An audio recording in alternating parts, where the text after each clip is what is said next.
Bueno, vamos a comenzar. Vamos a hablar el día de hoy acerca del verso 7 y al verso 15 de Génesis 2. Y la razón que yo quería esas tipos de clases, hermano, porque yo siempre he pensado que la Biblia es muy sencilla, porque Dios es lo que dice, que nadie subió al cielo. O sea, no está la Torá en el cielo para que digas que no la puedes alcanzar. Está en nosotros la sencillez de la palabra de Dios. Sin embargo, hoy en día la mayoría, bueno, desde que yo crecí en el cristianismo, la mayoría de gente se concentra en el fin del mundo, en que si hablar lenguas, que si se ponen velo, se quitan el velo, si se usan barbas o no barbas, y cosas así, que la mayoría de gente que dice creer en Dios se dedica a ese tipo de enseñanzas, eh, queriendo saber muchos secretos. Pero yo para mí personalmente, desde que crecía en mis primeros, en mis adolescencia, yo batallé mucho en creer en Dios y confiar en la iglesia por la causa, por la manera de que cómo se predica la palabra de Dios. Entonces yo batallé mucho en entender hasta que no tuve 19 años y pude buscar y pedirle a Dios que me enseñara porque era una confusión grandísima. Y al leer la Biblia, especialmente el libro de Génesis, me doy cuenta que la Biblia es tan sencilla, muy sencilla y fácil de entender. Es demasiado fácil de entender, pero desgraciadamente es muy difícil de obedecer, porque lo que dice la Biblia no nos agrada, y a la mayoría de nosotros no nos agrada. Entonces el día de hoy le digo, quiero estudiar este verso de Génesis 2, Génesis capítulo 2, versos 7 al 15, y le titulé a este tema, el trabajo es una bendición de Dios. ¿Ok? Y le digo esto, pero puede sonar como, ah, dice, pues ¿a quién le gusta trabajar? ¿Ok? Porque cuando hace frío o hace calor o está nevando o hace mucho viento o hay lluvia, siempre los seres humanos le ponemos pretexto a todas estas cosas tanto para el trabajo físico como para el trabajo espiritual. Entonces vamos a leer el verso 7 al verso 15 de Génesis capítulo 2. Y le dije, yo me voy a concentrar en lo simple. Es muy simple esto, pero y pienso que esto, aunque es simple, realmente nos va a dar yo pienso que es el manual de Dios para el ser humano, para entender lo físico y lo espiritual. Entonces dice así el verso 7, dice, entonces el Señor Dios formó al hombre del polvo de la tierra y sopló en su nariz el aliento de vida y fue el hombre un ser viviente. Y verso 8 es ahí donde yo me voy a concentrar un poco. Dice, y plantó el Señor Dios un huerto hacia el oriente de Edén, en Edén, y puso allí al hombre que había formado. O sea, vemos que Dios, de acuerdo al texto, dice que Dios plantó. ¿Okay? Y cuando estamos hablando en la manera que se escribe en español o que el texto, está hablando de Dios en acción.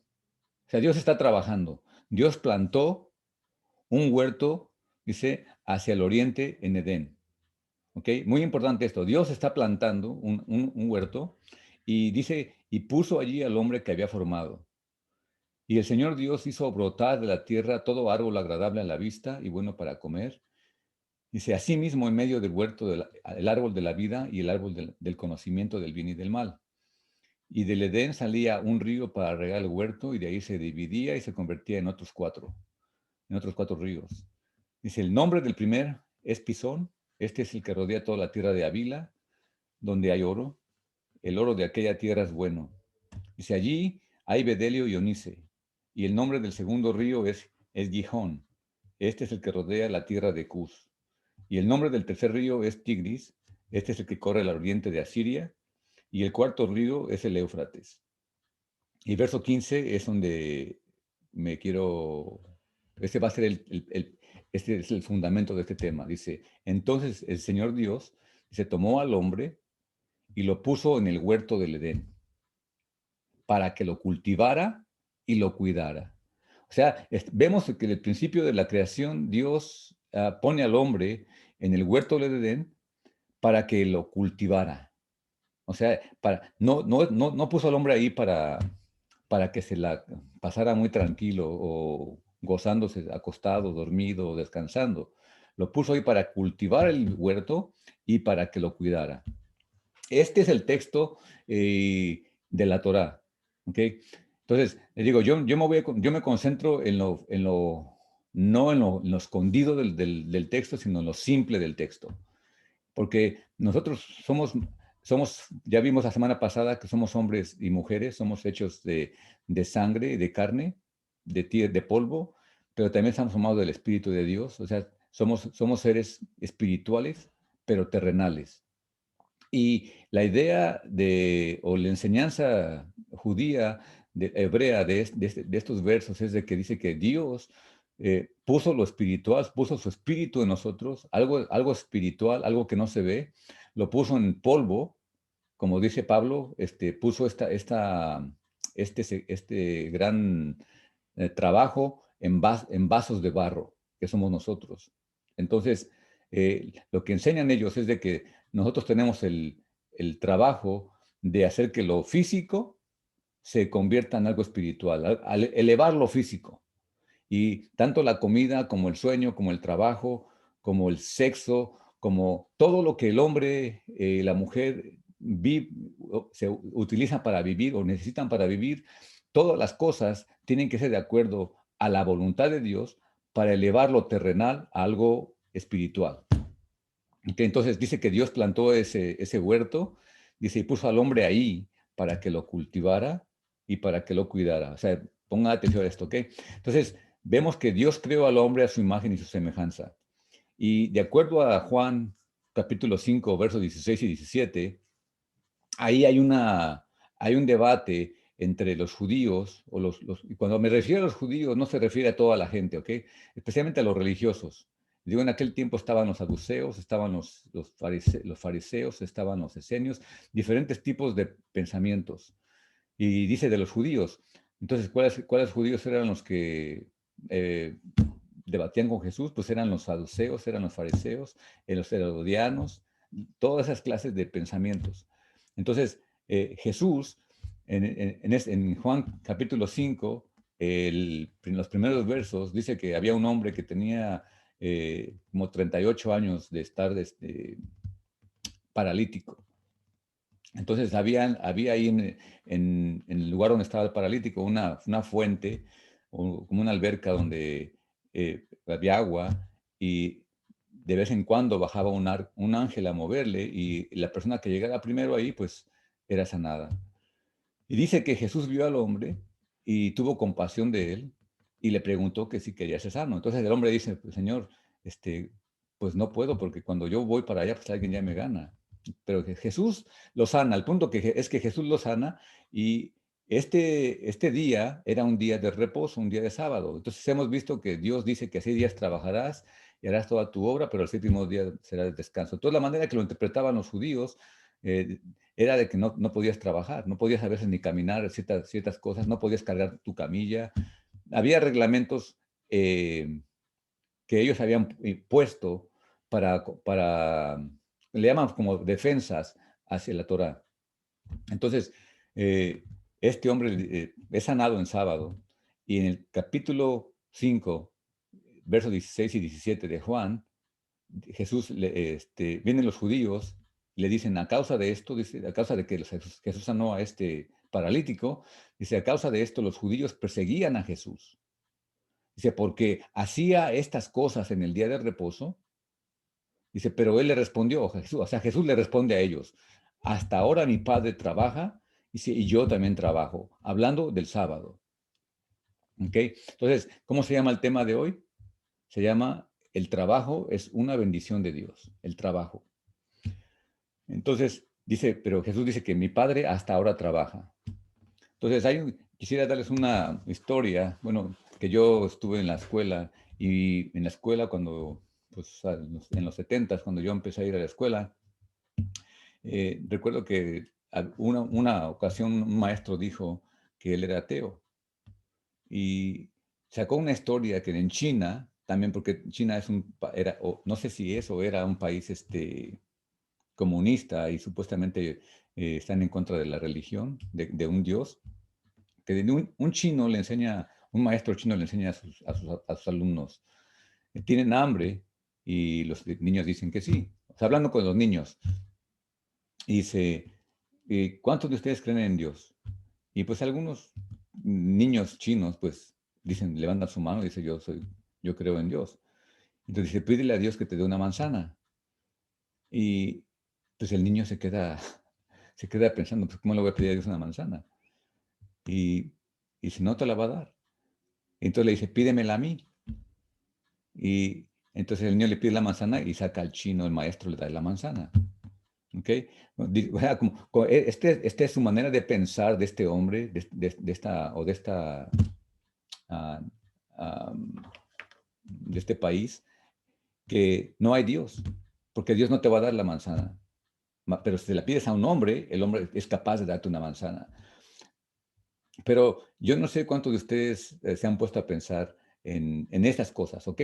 Como parece que en la mente de un niño o aún de un adulto, decir, pues Dios no da las cosas. Y es más, ni cuando le hablo ni me contesta. Entonces, yo siempre he dicho, he creído que Dios no es un mago. Dios no es un mago y tampoco hace trucos. ¿Ok? No, Dios no es así. Dios es real, Dios es sabio y Él fue el que nos creó. Entonces, yo por eso les decía desde el principio de las clases que tenemos que entender, nuestra fe es en un Dios bueno, misericordioso, amoroso, sabio, que no podemos nosotros entender tanta sabiduría de Dios en un ser como nosotros, que somos polvo. Entonces, Dios no es mago y hay una historia en el libro de Éxodo. Cuando usted lee el libro de Éxodo, especialmente cuando está hablando de las plagas, dice que Moisés, la primera plaga que hace es convertir el río Nilo en sangre. ¿Y qué hicieron los magos de Faraón? Pues hicieron lo mismo. Y luego hicieron la siguiente plaga, si no me equivoco, eran las ranas. ¿Y qué hicieron los magos? Hicieron salir ranas.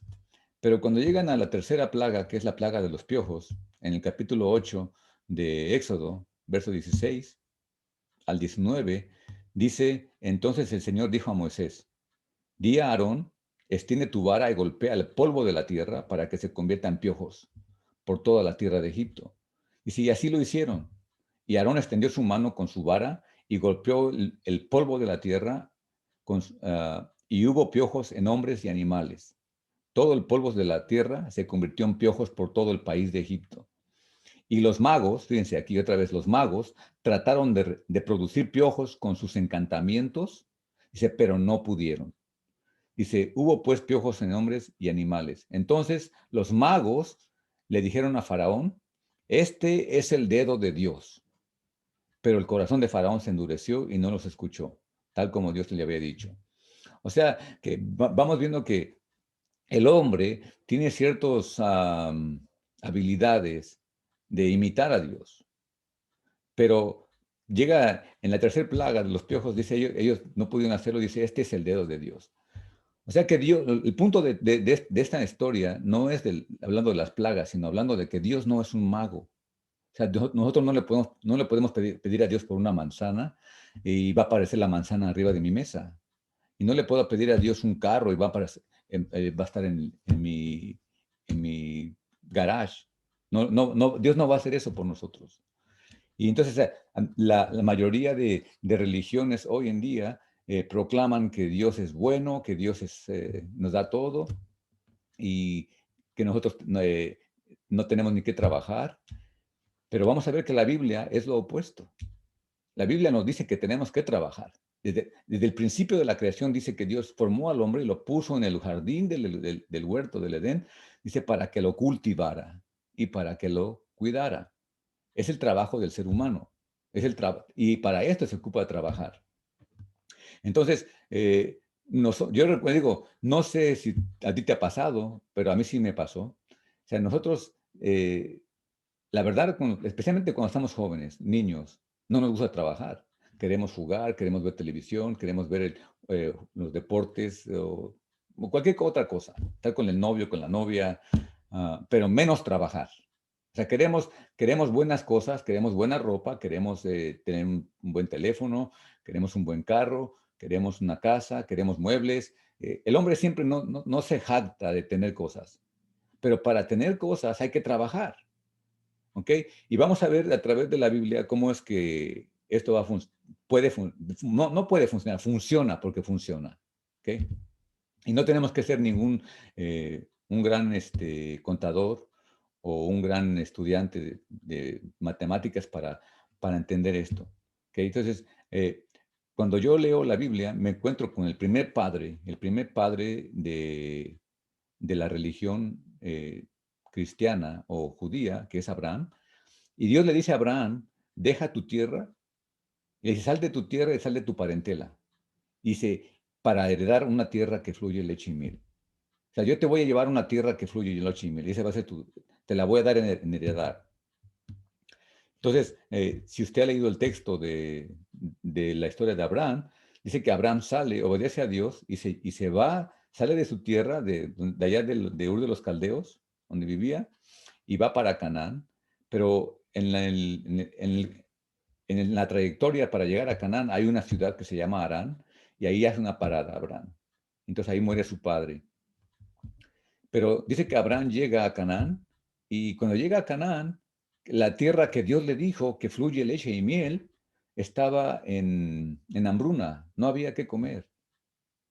Esa es la tierra que Dios le dijo a Abraham que le iba a dar y que fluye leche y miel. Cuando llega Abraham a Canaán, digo, se encuentra con hambre. Entonces imagínense, yo no sé cuánto ustedes se pueden imaginar salir de Ur de los Caldeos y tenía que cruzar parte del desierto, llegar por la parte del norte, Harán, y luego bajar por Siria.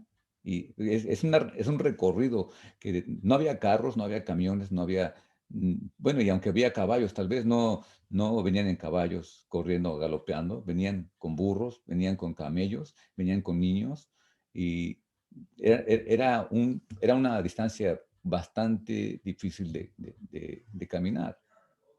Y cuando llega Abraham, porque dice que escuchó la voz de Dios que le dijo que saliera de su parentela, y llega y hay hambre. Imagínese usted cuando llega, si usted fuera Abraham, ¿qué pensarías de Dios? Entonces dice, hay teorías o ideas o enseñanzas de que Sara le dice, Abraham, a mí se me hace que tal vez no fue Dios el que te habló, tal vez fue tu propio pensamiento. Pero Dios no te dijo nada, porque si fuera Dios, y es un Dios poderoso, no te iba a mentir. Y según, ahí le digo, ahí hay leyendas, historias que Abraham pues dudó. ¿Y qué hizo Abraham? Se va para Egipto. Llegando a Egipto, él echa pues no mentira, pero echó para cubrir para que no lo mataran los egipcios, dice, dile que eres mi hermana, y le quitan a su esposa. Entonces, imagínense tú que Dios te promete bendiciones, Dios te promete grandezas, y de repente llegas o estás obedeciendo su voz de Dios y lo que te encuentras es lo opuesto. Pues la verdad sería algo muy confuso y realmente decían, pues, ¿qué Dios es este? Pero es lo que hizo Abraham, ¿ok? Y vemos después más adelante cómo eh, tenía muchas guerras de Abraham en luchas en la tierra prometida y nunca lo recibió. De acuerdo a Hebreos capítulo 11, él nunca recibió la promesa. Dios le dijo que se le iba a dar. Pero luego, si sigue la historia, nace su hijo Isaac y dice que Isaac plantó, o sea, trabajó. Pero si lee la historia, dice que Abraham era un hombre riquísimo. Y si era tan rico su padre, Abraham, ¿por qué tenía que trabajar Isaac? Es la pregunta que yo me hago. ¿Por qué tenía que trabajar tanto así si su padre es muy rico, o sea, como millonario? Pero dice que plantó y dice que plantó y recibió 100 por 1. Y luego vemos la historia de Jacob también. Dice que Jacob su padre Isaac podía ir a mandar dinero para conseguirle una esposa a su hijo Jacob, pero no lo hizo, lo mandó. Y llegando allá, dice, trabajó 20 años para tener una esposa y para tener algo para mantenerse. 20 años. Y si lee la historia de Jacob, él le dice a Labán, dice, he trabajado por ti estos 20 años. Dice, de noche me ha agarrado la helada, me he desvelado, en el día el calor. O sea, eh, hombres trabajadores. Son los hombres que fueron los padres de la fe, del cristianismo, del judaísmo, son estos hombres. ¿Ok? Y luego si pasa ya la historia de los jueces y nos encontramos con un hombre llamado Gedeón, y la historia de Gedeón dice que en el tiempo de Gedeón, dice que los madianitas venían, o los amonitas venían y le robaban la cosecha a los israelitas. O sea, ellos cosechaban, trabajaban duro, y luego venían los madianitas y, y venían y les robaban todo lo que habían sembrado. Entonces la mayoría de israelitas en aquel tiempo dijeron, ya no vamos a sembrar. Pero ¿qué hizo Gedeón? Gedeón, él decidió seguir sembrando. Y cuando lo hizo, dice, se le aparece un ángel y le dice, oh varón esforzado, Dios te ha escogido para una tarea que tiene para ti. Entonces, el punto mío de esta enseñanza, que le digo, a mí me gusta leer la Torah, la Biblia, especialmente el libro de Génesis, porque si no entendemos lo físico, ¿cómo vamos a entender lo espiritual? Si no somos sabios, entendidos con las cosas materiales, ¿cómo lo vamos a hacer con las cosas espirituales? Es imposible. Y vamos a ver ahorita pasajes que hablan de esto. Entonces, mucha gente hoy en día, le digo, me he tocado muchas veces, pero muchas veces, y no estoy criticando ni estoy juzgando, simplemente estoy diciendo lo que he experimentado y todo lo que sigo viendo. O sea, hay gente que dice, mira, vamos acá, y sacan muchos cantos, esta montaña se moverá y que vamos a poder mover montañas y abrir mares y esto, pero la montaña no se mueve y el mar no se abre. Y la pregunta es, ¿por qué? Si todos proclamamos como creyentes que Dios va a abrir el mar y va a hacer que la montaña se mueva, ¿por qué tiene que Dios mover la montaña? ¿O por qué Dios tiene que abrir el mar? ¿Por qué Dios? Si Dios nos dio la autoridad al ser humano para hacer esas cosas. Entonces, la verdad es que hay muchas cosas, muchas veces interpretamos o nos autoengañamos nosotros al creernos muy espirituales. Y hay gente que le gusta orar, pero no trabajar. Y hay gente que trabaja, pero no ora. En cambio, la Biblia nos habla de las dos cosas. Hay que orar y trabajar. Hay que tener fe y hay que obrar. Es lo que dice la Biblia todo el tiempo. O sea, no tan solo es orar. Y ahora vamos a dar unos ejemplos. Hay mucha gente que, por ejemplo, si dice que había una historia de estos hombres que no había lluvia y habían dos personas que sembraban y alguien dijo, va a llover. Y los dos tuvieron fe y creyeron que iba a llover. Se fueron a sus tierras, uno se sentó en su hamaca, agarró un libro y esperó a que lloviera. El otro se fue a su casa y empezó a cavar un pozo para, am, para que el agua cayera ahí. Entonces la pregunta o la enseñanza es, ¿quién de los dos realmente tuvo fe? ¿Quién creyó? Porque el que creyó que iba a llover, sí llovió, pero nunca, ¿para qué le sirvió la lluvia si no la guardó? Entonces, Santiago, capítulo 2, verso 14, es lo que nos habla. Dice, Santiago 2:14 dice, hermanos míos, dice, ¿de qué aprovechará si alguno dice que tiene fe y no tiene obras? ¿Podrá la fe salvarle? Y si un hermano o una hermana están desnudos y tienen necesidad del mantenimiento de cada día, y alguno de vosotros le dice, id en paz, caliéntate y sáciate, dice, pero no le das las cosas que son necesarias para el cuerpo, ¿de qué le aprovecha? Así también la fe, si no tiene obras, es muerta en sí misma. Pero alguno dirá, tú tienes fe y yo tengo obras. Y entonces dice Santiago, muéstrame tu fe sin tus obras y yo te mostraré mi fe por mis obras. ¿Tú crees que Dios es uno? Dice, bien haces. también los demonios creen y tiemblan. Mas ¿quieres saber, hombre vano, que la fe sin obras es muerta? Dice, no es justificado por las obras Abraham. ¿No fue justificado por las obras Abraham, nuestro padre, cuando ofreció a su hijo Isaac sobre el altar? Dice, ¿qué no ves que la fe actuó juntamente con sus obras? Y que la fe se perfeccionó por las obras. Y se cumplió la escritura que dice, Abraham creyó a Dios y le fue contado por justicia. Y fue llamado amigo de Dios. Vosotros veis pues que el hombre es justificado por las obras y no solamente por la fe. Asimismo también Rahab la ramera no fue justificada por obras cuando recibió a los mensajeros y los envió por otro camino. Dice, porque como el cuerpo sin espíritu está muerto, porque como el cuerpo sin espíritu está muerto, así también la fe sin obras está muerta. Entonces, la cosa es esta. Dios da muchas promesas a su pueblo, empezando con Abraham, con Isaac y con Jacob. Dios dice que vas a ser cabeza y no cola. Dios dice que vas a dar prestado y no vas a pedir prestado. Sin embargo, yendo al banco, a cualquier banco que vayas, te vas a dar cuenta que dicen que la mayoría de gente no tienen fondos en el banco. La mayoría. Y la gente se pregunta por qué. Y especialmente gente que creen en Dios, ¿ok? Siempre pidiendo prestado. Y la pregunta es, ¿por qué? ¿Dónde está si creemos en el Dios creador del cielo y de la tierra, y Él es nuestro Padre, ¿por qué estamos pidiendo prestado? ¿O por qué estamos en necesidad económica? Entonces, siempre sacamos, que mira, que la Biblia no es la palabra de Dios, nos enseña que no tenemos que ser, aferrarnos a la materia y que debemos confiar en Dios. O sea, torcemos la palabra de Dios. O sea, nuestra flojera, nuestra falta de entendimiento y de esfuerzo nos hace torcer la palabra de Dios y buscamos versos que nos justifiquen nuestras acciones. Entonces, pero vamos a ver aquí que Pablo, en 1 Corintios 3 nos da una idea, una enseñanza de lo que es el trabajo. ¿Ok? Entonces, en 1 Corintios 3 como que hay una polémica entre los creyentes. Unos decían, pues, yo me voy con Pablo, yo creo en Pablo, y yo creo en Pedro.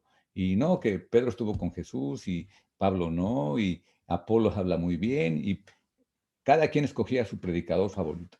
Entonces, Pablo dice, miren, yo planté, Apolos regó, pero Dios ha dado el crecimiento. O sea, en esas frases, Pablo nos da a entender una cosa, que hay que plantar y hay que regar, pero realmente el que hace el crecimiento es Dios. O sea, Dios no te va a dar la manzana, como dijo el chino. Dios no te va a dar la manzana, ni te va a poner el carro en tu garage, ni te va a conseguir una casa y te va a poner ahí. Dios podría hacerlo y puede hacerlo, pero no nos creó para eso. Dios nos creó para conquistar, como habíamos dicho la semana pasada. Dios nos hizo, nos dio la facultad, la inteligencia, nos dio los talentos, los dones para nosotros poder ser los que gobernamos, no los que somos cola, siempre andando endrogados y pidiendo dinero prestado. Entonces, vamos a ver cómo en el tiempo de Pablo ya existía esta doctrina o esta enseñanza entre la iglesia gentil. ¿Okay? En 2 de Tesalonicenses capítulo 3, versos 6 al 15, Pablo nos exhorta a trabajar y a vivir, a tener una vida útil. ¿Okay? 2 de Tesalonicenses 3, 6 al 15 dice, ahora bien, hermanos, les mandamos en el nombre de nuestro Señor Yeshua, el Mesías, dice que os apartéis de todo hermano que anda desordenadamente y no según la doctrina que recibiste de nosotros. Dice, pues vosotros mismos sabéis cómo debéis seguir nuestro ejemplo, porque no obramos de manera indisciplinada entre vosotros, ni comimos de balde el pan de nadie, sino que con trabajo y fatiga trabajamos día y noche a fin de no ser carga a ninguno de vosotros. No porque no tengamos derecho a ello, sino para ofrecernos como modelo a vosotros a fin de que sigáis nuestro ejemplo. Dice, porque aun cuando estábamos con vosotros, les ordenábamos esto. Si alguno dice, no quiere trabajar, fíjense lo que dice, las palabras de Pablo. Dice, si alguno no quiere trabajar, dice, que tampoco coma. Dice, porque oímos que algunos entre vosotros andan desordenadamente, sin trabajar, pero andan metiéndose en todo. A tales personas, dice, les ordenamos y exhortamos en el nombre del Señor Yeshua, el Mesías, que trabajando tranquilamente coman su propio pan. Dice, pero vosotros, hermanos, no os canséis de hacer el bien. Y si alguno no obedece a nuestra enseñanza en esta carta, dice, señalad a tal y no os asociéis con él para que se avergüence. Sin embargo, no lo tengáis por enemigo, sino amonestarle como un hermano. Entonces vemos aquí que Pablo, aunque él tenía el derecho, de acuerdo a la Torá, de recibir un salario por su servicio ah, enseñando la palabra de Dios, él no tomó ventaja de la ley. O sea, no usó la Torá para su conveniencia. Tenía el derecho, pero no lo hizo para dar una enseñanza de que nosotros tenemos que vernos por nosotros mismos. Cada persona tiene que ver por sí misma. Y ahorita vamos a ver eh, partes en que no, hay gente que escucha estos mensajes y de repente ya la gente se queda, si tiene necesidad, ya tiene vergüenza pedir o hablar en su necesidad, pero no estamos hablando de eso. Estamos hablando que una persona que realmente sigue la instrucción de Dios va a lograr algún día vencer esas cosas y en vez de estar pidiendo prestado, va a prestar. En vez de decir a la persona, vete, que yo voy a orar por ti para que Dios te... él va a ser capaz de darle, no tan solamente la palabra, sino darle lo que necesita la persona físicamente. Entonces, pero vemos que este tema del trabajo, pues depende cómo nosotros lo interpretemos, porque hay gente que se la pasa trabajando todo el tiempo se la pasa trabajando. Y dice, no, pero es que mira, la palabra de Dios dice que tenemos que trabajar bien duro y Dios no es para trabajar. Y sí, te la pasas trabajando todo el tiempo. Pero la Biblia, o sea, Dios nos da instrucciones en todo. Y hay un pasaje que siempre me llama la atención, que es en Proverbios. Dice, hijo, dice, come miel porque la miel es buena. Pero más adelantito te dice, pero no comas mucha miel porque no es buena. O sea, mucho comer miel no es buena, pero comer moderadamente la miel es buena. Entonces, el mismo Salomón en Eclesiastés capítulo 3, inspirado por Dios, nos dice así, dice, hay un tiempo señalado para todo. Hay tiempo para cada suceso bajo del cielo. Tiempo para nacer, tiempo para morir, tiempo para plantar y tiempo para arrancar lo plantado, tiempo para matar, tiempo para curar, tiempo para derribar y tiempo para edificar, tiempo para llorar y tiempo para reír, tiempo para lamentarse y tiempo para bailar, tiempo para lanzar piedras y tiempo para recoger piedras, tiempo de abrazar y tiempo de rechazar el abrazo, tiempo de buscar y tiempo de dar. ¿Ok? Fíjense, tiempo de buscar y tiempo de dar, por pedido. Tiempo de guardar y tiempo de desechar. Tiempo de rasgar y tiempo de coser. Tiempo de callar y tiempo de hablar. Tiempo de amar y tiempo de odiar. Tiempo de guerra y tiempo de paz. Y yo ahí le añadí tiempo de trabajar y tiempo de descansar. O sea, no le estoy añadiendo porque yo le quiero añadir aquí a eso, no, sino que lo que está hablando el Eclesiastés es de que hay tiempo para todo, es lo opuesto. Entonces, es un mandato de Dios el que trabajemos, pero también descansar. ¿Y cómo encontrar el equilibrio, el balance en esas cosas? Entonces, el mismo Salomón en el Eclesiastés, ahí mismo, ¿no? En capítulo 4, verso 6, dice, más vale un puño lleno con descanso que ambos puños llenos de trabajo y aflicción de espíritu. O sea que el mucho trabajar también no es bueno. Entonces, mismo Dios nos dice en la ley, en el Éxodo 20, dice, acuérdate del día de reposo para santificarlo. 6 días trabajarás y harás toda tu obra, mas el séptimo día es el reposo para el Señor tu Dios.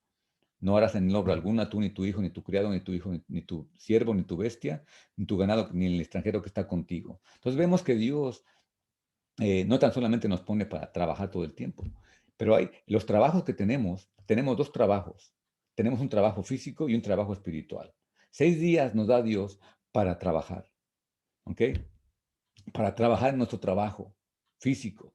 Tenemos necesidades, queremos ropa, queremos tal vez carro, porque hay lugares en que se necesita un carro, hay ciertos lugares, pero también ocupamos para pagar el camión o el metro donde vivas, todo el transporte hay que pagar, un taxi, lo que sea, siempre hay que pagar. Entonces, ¿de dónde vamos a agarrar el dinero para poder pagar esas cosas? Entonces, el mismo Salomón en Proverbios capítulo 6 nos da una enseñanza y dice así, Proverbios 6, dice, ve a la hormiga, oh perezoso, mira sus caminos y sé sabio, la cual, no teniendo capitán, ni gobernador, ni señor, prepara en el verano su comida y recoge en el tiempo de la siega su mantenimiento. Dice, perezoso, ¿hasta cuándo has de dormir? ¿Cuándo te levantarás de tu sueño? Dice, un poco de sueño, un poco de dormitar y cruzar un poco las manos para reposo.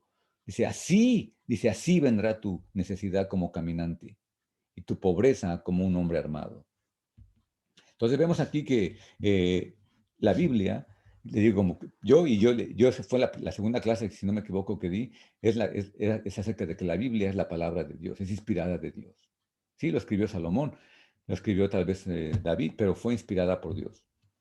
Entonces, una persona que dice, ay, cómo quisiera yo bajar de peso. Yo quisiera hacer ejercicios, yo quisiera viajar a ver a mi padre, a ver a mi madre. Ay, pero es que la verdad, pues no, económicamente no me alcanza.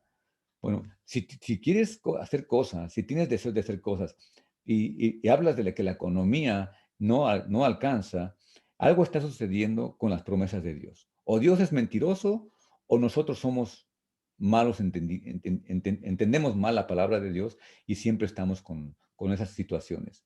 Porque Dios nos hizo reyes y sacerdotes, nos hizo para gobernar, para guiar, no para hacer, le digo, cola. Entonces, dice que la hormiga aprende, la hormiga trabaja y guarda para el tiempo de necesidad. ¿Ok? Y yo no sé ustedes, pero no nos estamos haciendo más jóvenes.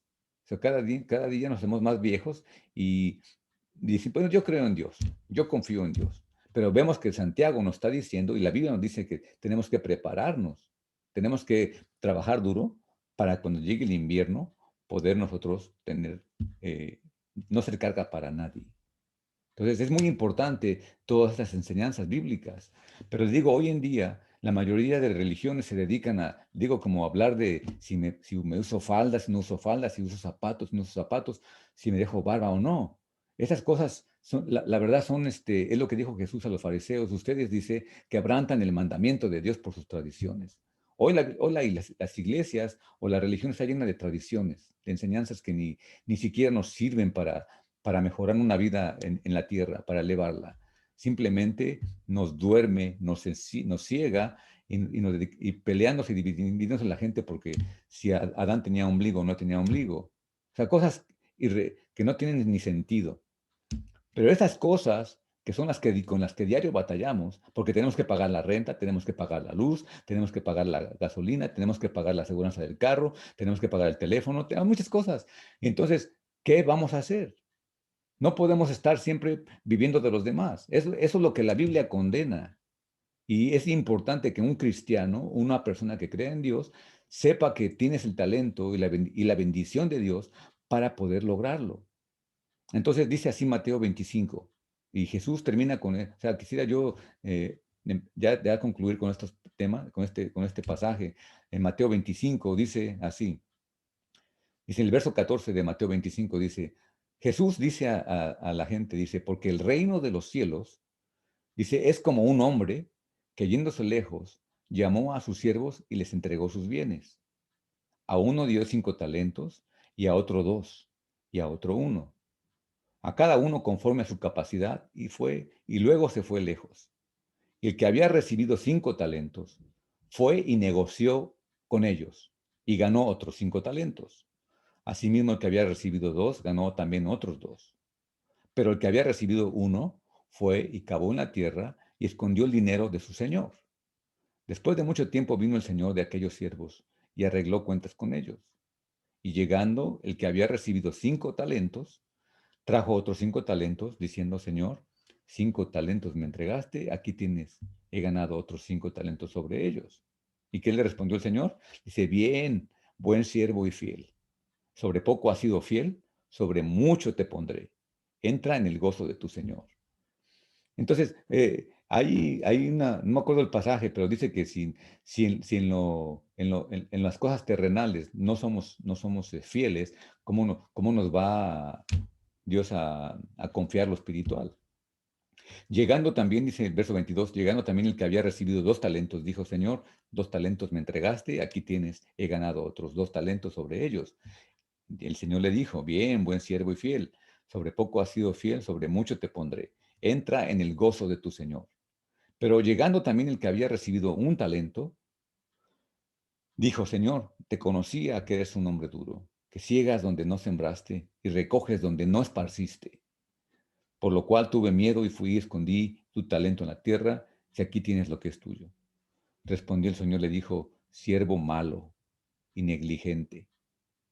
Sabías que ciego donde no sembré y que recojo donde no esparcí. Por tanto, debías haber dado mi dinero a los banqueros, y al venir yo hubiera recibido lo que es mío con intereses. Quitarle pues el talento y darlo al que tiene 10 talentos. O sea, al que tenía 10 talentos se le dio el uno de este hombre que lo escondió. Dice, porque al que tiene, se le dará más y tendrá más. Y al que no tiene, aún lo que no tiene se le será quitado. Dice, y al siervo inútil, dice, echarle en las tinieblas de afuera, y allí será el lloro y el crujir de dientes. O sea, esta es una parábola que Jesús le dice al hombre, a la audiencia, que el reino de los cielos, dice, es semejante a esta parábola. O sea, y la parábola que da es del trabajo, de los talentos. Nosotros estamos aquí en la tierra, y yo le dije a mi esposa, mira, nos levantamos y abre los ojos y si eres un poco consciente de Dios, pues le das gracias a Dios por haberte levantado y luego pues se prepara el desayuno, hay que lavar los trastes y luego, pues, bueno, si es mujer, pues bueno, se queda en la casa, limpiar y cuidar niños, luego otra vez viene la hora del lonche y hay que lavar trastes, luego hay que hacer llamadas o cualquier cosa, luego hay que venir la cena, hay que cocinar, o sea, todos los días es trabajo todos los días. Es mucho trabajo. Y el hombre, pues se va a su trabajo, ¿verdad? Si es mecánico, si es albañil o si es contador o lo que sea la persona. Y todos los días es lo mismo. Es una rutina. Es lo que el Salomón dice, es un fastidio. Todos los días lo mismo. Pero yo digo, bueno, ¿cómo quiero vivir? O sea, si nos vamos a pasar nada más, qué fastidio es el levantarte y aquí otra vez al trabajo y no, pues empezamos con nuestras ideas y con nuestro desánimo y no le vemos algo bonito a la vida. Entonces, ya para terminar, el consejo de Pablo nos lo da en Colosenses capítulo 3, versos 23 y 24. Y yo traduje de la Biblia de inglés, que es la Complete Jewish Bible, la Biblia judía completa, lo traduje al español. Y dice así, Colosenses 3, 23 y 24, dice, cualquier trabajo que hagas, hazlo de buena gana, como los que están sirviendo no solo a personas, sino al Señor. Se recuerda que como recompensa recibirás la herencia del Señor, porque estás sirviendo al Señor, al Mesías. O sea que nosotros, Pablo, hay muchos pasajes que no los voy a tocar hoy, pero hay muchos pasajes que dice que nosotros debemos de trabajar bien duro, eh, pero no haciéndolo para agradar a personas, sino estamos sirviendo a Dios.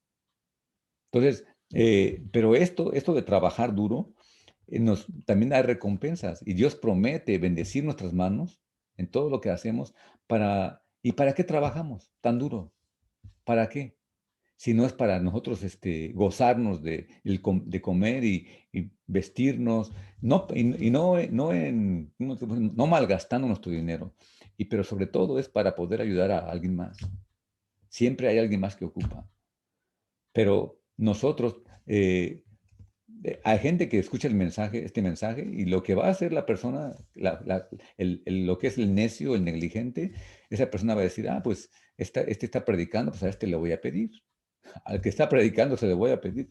Yo creo lo que está diciendo. O sea, nunca agarró el mensaje de que él es el que tiene que dar. O sea, todos tenemos que, si todos los que escuchamos estos mensajes fuéramos los líderes que Dios quiere que seamos, entonces realmente nadie ocuparía de nadie. Cada quien comería su pan. En- en- entonces, pero yo quiero dar mi comentario en esto, ¿ok? Algo que me ha tocado ver. Y hay gente que a veces les ha ido mal. Eh, ¿Por qué razón? No sé. A veces puede ser porque, mm, no sé, una prueba de Dios. No, yo no sé por qué, la verdad no sé, pero hay gente que de repente está en necesidad. Entonces, si esa persona escucha el mensaje va a decir, no, pues el hermano o la hermana, pues no, no es bueno pedir. No, no estoy diciendo eso. O sea, nosotros, si yo tuviera necesidad de cualquier cosa, yo voy a pedir. Voy a pedir porque pero entiendo el mensaje, que yo no tengo que estar pidiendo todo el tiempo. Pero si mi situación es difícil, yo voy a pedir ayuda. Pero una vez que tenga la ayuda, yo voy a luchar para poder ser la ayuda de alguien más. Y este es el mensaje simple de la ley. ¿Ok?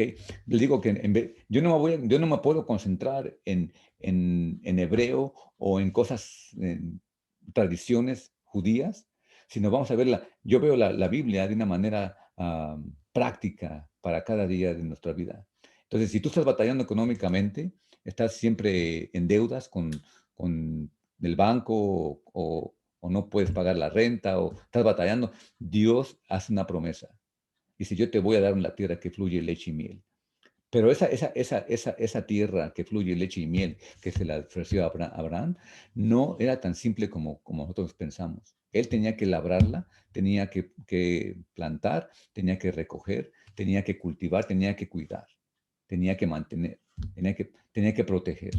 Y Dios prometió la lluvia, prometió el sol, prometió todas las cosas. La bendición de Dios es que Él va a hacer crecer nuestro trabajo, va a bendecir nuestras manos, no va a bendecir nomás nuestro pensamiento. O sea, no esperemos bendición de Dios y luego quejarnos de nuestra situación echando la culpa a Dios, porque Dios es bueno y es misericordioso y es el Padre eterno.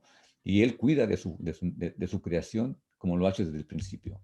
Entonces, mi deseo es de que pueda ayudarles en algo este mensaje y en vez de sentir lástima por nosotros, eh, realmente nos esforcemos para poder ser esos personas que Dios quiso que fuéramos. Y yo dejo entonces el lugar para sus comentarios.